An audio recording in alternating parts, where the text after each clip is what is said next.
आप देख रहे हैं इंडिया टाउन न्यूज, भारत की बात।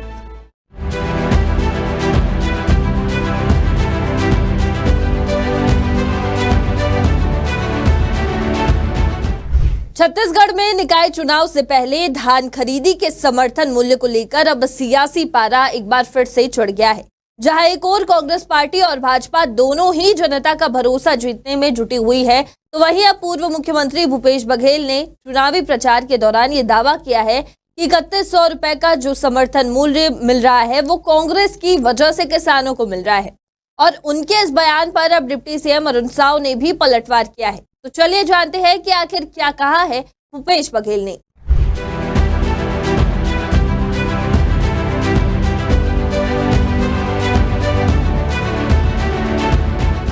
निकाय चुनाव से पहले धान खरीदी के समर्थन मूल्य को लेकर अब सियासी माहौल एक बार फिर से गर्मा गया है। जहां एक और कांग्रेस और भाजपा दोनों ही जनता का भरोसा जीतने के लिए जोरों शोरों से प्रचार में लगे हुए हैं, तो वहीं पूर्व मुख्यमंत्री भूपेश बघेल ने चुनावी प्रचार के दौरान दावा किया है कि 3100 रुपए का समर्थन मूल्य कांग्रेस की वजह से किसानों को मिल रहा है। भूपेश बघेल ने कहा कि किसानों को उनकी मेहनत का सम्मान मिलना चाहिए। भूपेश सरकार ने किसानों को 2850 रुपए समर्थन मूल्य दिया था और अब उन्हें 3100 रुपए मिल रहे हैं, तो ये कांग्रेस सरकार की वजह से ही मिल रहे हैं। साथ ही उन्होंने ये भी कहा कि अगर कांग्रेस की सरकार बनती तो 3217 रुपए समर्थन मूल्य किसानों को मिलता। तो वहीं इसके बाद अब डिप्टी सीएम अरुण साव ने भूपेश बघेल के इस बयान का कड़ा पलटवार किया है। सुनिए, उन्होंने कहा कि भूपेश बघेल को 2003 से पहले का समय याद नहीं है जब किसानों के धान को रिजेक्ट कर दिया जाता था।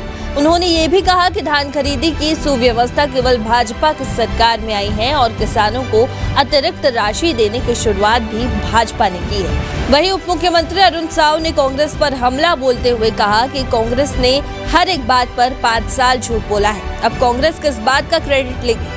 उन्होंने कहा कि कांग्रेस को अपने कार्यकाल में हुए घोटालों का श्रेय लेना चाहिए, न कि किसानों के समर्थन मूल्य में वृद्धि का। मध्य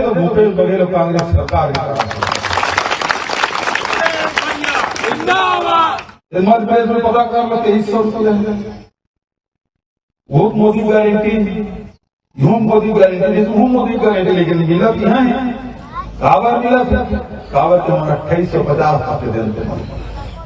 और ये सब जैसे जैसे समर्थन मूल्य बढ़ा जाते हैं तो हम पैसा वहां बनी से हमारी सरकार तो अभी 117 रुपया समर्थन मूल्य बढ़े, 3217 रुपये मिले देते। जो भूपेश बघेल जी को याद नहीं है 2003 से पहले का समय, किसानों के धान को रगड़ रगड़ कर रिजेक्ट किया गया, पानी में डुबा डुबा कर रिजेक्ट किया जाता था। धान खरीदी की सुव्यवस्थित व्यवस्था भारतीय जनता पार्टी की 2003 में सरकार बनने के बाद छत्तीसगढ़ में आई है और किसानों को समर्थन मूल्य से अतिरिक्त राशि देने की शुरुआत भारतीय जनता पार्टी की सरकार ने किया। क्रेडिट कांग्रेस पार्टी किस बात की लेगी?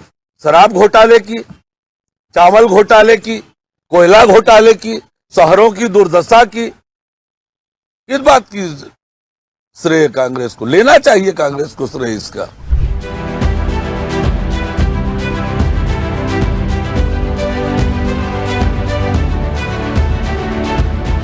अब ये देखना होगा कि भूपेश बघेल और अरुण साव के इन बयानों का छत्तीसगढ़ के किसानों पर कितना असर पड़ता है और क्या इन बयानों का असर आगामी निकाय और पंचायत चुनाव में देखने को मिलेगा।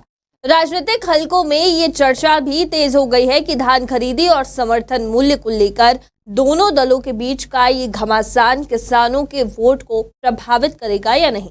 फिलहाल चुनावी माहौल में इस मुद्दे पर सियासी बयानबाजी का सिलसिला जारी रहेगा और छत्तीसगढ़ की जनता तय करेगी कि वो किसकी बातों को सच मानती है।